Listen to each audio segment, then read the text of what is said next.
this Monday morning. Phil, thanks for starting your month and your week with us here on the network.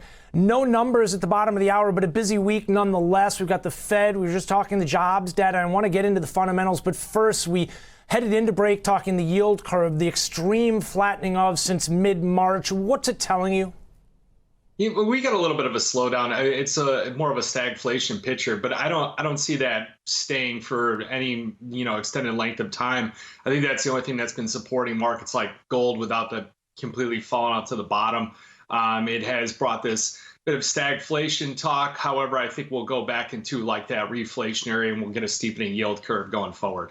We're looking at it here right now, the 30 versus the 5. Actually, if we could just pull that up there, you can see, again, this is basically the chart we headed into break here. And I'm wondering, is it kind of a reflection of, well, you mentioned stagflation. We've certainly seen some of that in terms of the growth numbers, disappointing, inflation numbers steadily increasing. But is this a reflection of a digestive trade, Phil, as dust is settling from the pandemic and the recovery occurs in some areas better than others? I mean, we had some data in the overnight session. If you take a look out of Hong Kong, some, well, kind of disappointing numbers to say the least. We saw German retail sales numbers, a little bit of a disappointment across the board. I mean, I guess, again, is this the dust settling or reflection thereof?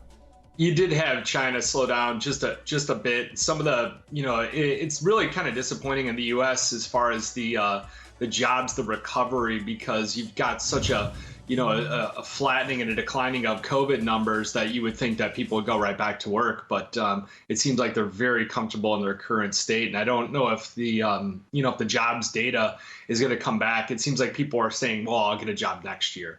I think it's getting pushed out to that rather than that need to have a job right now. Coming into a holiday season, I just don't see that people really jumping out there trying to get jobs. So you might see a little bit weaker data with that rising inflation, reaffirming that stagflation picture. However, I think the risks are more that we go reflationary and all of a sudden people do jump back. Like a surprise number, we had 2 disappointing ones in a row. So, Phil, that kind of makes me think a little bit about what we're seeing in terms of currency markets as well. The U.S. dollar, similar to what we've seen in rates, a bit sideways. But, throughout the beginning of the pandemic, there was this very somewhat concerted effort, I guess one could argue, in terms of central bank activity and the cuts and the very supportive, stimulative type stance that they took. But as we kind of reemerge from that, it seems like some banks versus others have been able to take a little bit more of a hawkish stance. Here we're waiting on the Fed this week. We heard from the Bank of Canada cutting their asset purchase a little bit more abruptly recently. But I guess I'm wondering, these are different circumstances that each one of these policymakers are dealing with here ultimately. And ultimately, this could create a little bit of opportunity as we sort of see them, not necessarily the same sort of concerted effort headed into this as we come out of it, basically, is the point.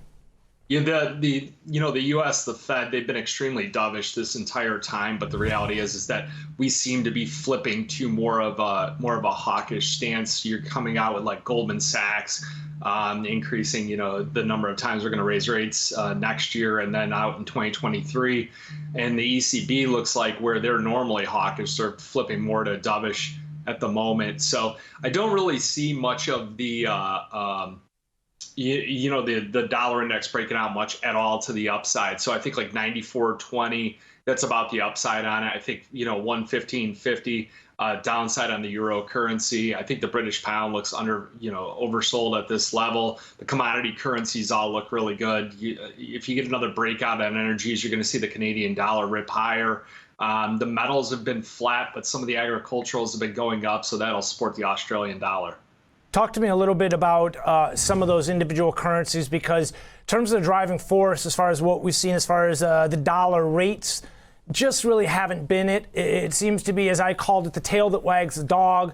The Japanese yen, the euro currency, the British pound, some of these other foreign markets being the tail. And you mentioned some of the commodity currencies, the Canadian dollar, which really has yet to participate for the most part in terms of the rally that we've seen in crude. But ultimately, we know that divergence is going to resolve one way or the other.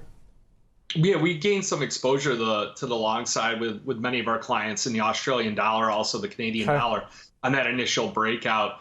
Swiss franc looks like it's trying to break out to the upside. The Japanese yen has just been a total dog. Every time it looks like it's going to rally, they just sell it. So And that's a direct correlation to U.S. equities, making like their 60th all-time high in the S&P over the course of the year. So, I do think if we do get any kind of correction, the flip to the equities, it's only going to be like 2 to 3%. I do not see any catalyst for a 10, 20, 20 something percent. They were calling for a 20% correction, about 8% ago. So I just don't see that sell-off occurring. And we come into a seasonal time when, the Dow and the S&P tend to rally until like first, second week of December.